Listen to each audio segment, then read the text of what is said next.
High, happy new year সবাইকে। সবার নতুন বছর অনেক ভালো কাটুক। সুস্থ স্বাভাবিক থেকো, ভালো থেকো, পরিবারের সঙ্গে থেকো।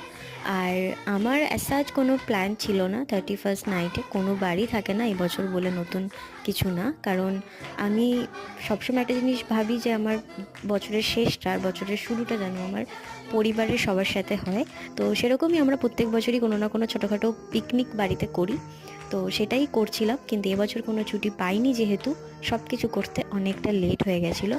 বাট থ্যাঙ্কস টু বৌদি যে সব কিছু অ্যারেঞ্জ করে রেখেছিল। আর সব কাজ থেকে আসার পরে সব তাড়াহুড়ো করে সব কিছু করা হয়েছে। আর ছিল হচ্ছে মেনুতে সিম্পল মেনু, চিকেন কাবাব। আর আমি যেহেতু চিকেন খাই না তাই পনির কাবাব ছিল। রাতে ছিল চানা আর রুটি, সেগুলোই ঝটপট করে রান্না করা হলো। আর আমার ভাইজিরা আমাকে সুন্দর একটা কার্ড দিয়েছিল। তো এই